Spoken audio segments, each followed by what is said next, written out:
কিছুটা রাস্তা খুব ছোট হয়, কিন্তু সেই পথেই লুকিয়ে থাকে হাজার দুশ্চিন্তা। আজকে যাচ্ছি মায়ের রিপোর্ট আনতে, আর কেন জানি একটু ভয় ভয় লাগতেছে। রিপোর্টটা ভালো হবে না খারাপ, সেই চিন্তাই করতেছি। তো হ্যালো এভরিওয়ান, আসসালামু আলাইকুম। সবাই কেমন আছেন? বাহিরে যাওয়ার আগে একটু বারান্দায় বসছিলাম, আর বসে এই আম গাছ দুইটা দেখতেছিলাম। দেখে এত ভালো লাগতেছে, পুরা গাছে আম দিয়ে মাশাল্লাহ ভরে গিয়েছে। বারান্দায় যতবার যাই ততবারই এই গাছের দিকে আমার নজর যায়। আমি যদি আগের মতন ছোট থাকতাম তাহলে অবশ্যই এই আম গাছ থেকে আম কুড়িয়ে নিয়ে আসতাম। অনেক আম কুড়াইছি ছোটবেলা। কে কে আম কুড়াইছো আমার মতন অবশ্যই কমেন্টে জানাবে। কথা বলতে বলতে চলে আসছি হসপিটালে। সাথে কিন্তু আসছে আপনাদের ভাইয়া আর আমার মেয়ে। আমার ছেলে কিন্তু আসে নাই, ও দিন দিন বড় হচ্ছে, আর কেন জানি বাহিরে যাওয়ার চাহিদাটাই কমে যাচ্ছে। ফুড ডেলিভারি কাউন্টার নাকি 3 তলায়, তো আমরা লিফট দিয়ে 3 তলায় উঠে পড়লাম, আর টোকেন কেটে আমি বসে আছি। কি একটা অবস্থা দেখেন, মা সবসময় আমাদের অসুখে ভয় পায়, কিন্তু আজ আমি ভয় পাচ্ছি আমার মায়ের জন্য। হাসপাতালে এই অপেক্ষাগুলো খুব কঠিন। রিপোর্ট হাতে নেওয়ার আগ পর্যন্ত বুকটা শুধু দুশ্চিন্তায় ধরপড় ধরপড় করছে। আলহামদুলিল্লাহ আমার মায়ের রিপোর্টটা নরমাল আসছে।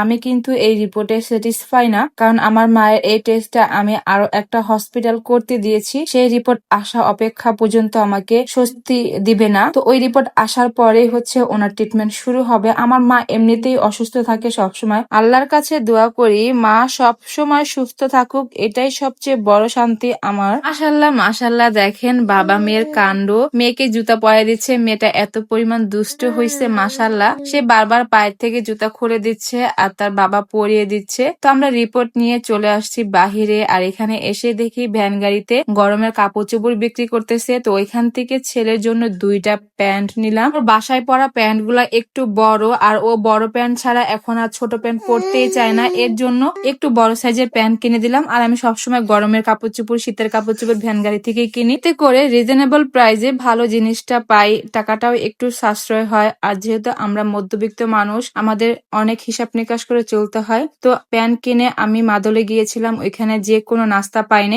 2 কাপ চা খেয়ে চলে আসলাম স্বপ্নে। এখান থেকে টুকটাক কিছু কেনার ছিল, সেগুলো কিনে দেন আসার সময় অষ্টব্যঞ্জনে এই কাবাবগুলো ভাজতে দেখেছি, দেখে অনেক ভালো লাগলো। সাথে নিয়ে গিয়েছিলাম খাদক জামাই, সে তো এই ভাজা পোড়া দেখলে আর লোভ সামলাতে পারে না। তো আমরা একটা চিকেন চাপ নিয়ে আসছি, আর আমার ছেলে যেহেতু যায় নাই ওইখানে বসে, আর কেন জানি খেতে মন চাইলো না, আমারও না আর আপনাদের ভাইয়ারও না। তো পার্সেল নিয়ে আসছি, আর এসে ওগুলো রেখে দিয়েছি। দেন এগুলো গুছিয়ে তারপর হচ্ছে আমরা খাবো। তো আমার মার রিপোর্টটা আগে বের করে নিলাম, আর এখানে ছেলের প্যান্ট কিনেছি 2টা। তো এই 2টা প্যান্ট 50 টাকা করে নিয়েছে। এগুলাই ও পরবে না, এর জন্য কম নিয়ে আসছি, দেখি আগে ও পরে কিনা। বাচ্চা কাচ্চারা বড় হইলে মনে হয় তাদের চাহিদাগুলো বড় বড় হয়ে যায়। ওর চাহিদা এখন সব বড় বড়, ছোট কোনো জিনিসই পড়তে চায় না। তো এখানে মেয়ের জন্য মাদল থেকে তাল মিশিয়ে নিয়ে আসছি। চিনিটা আমি একটু অ্যাভয়েড করার চেষ্টা করতেছি।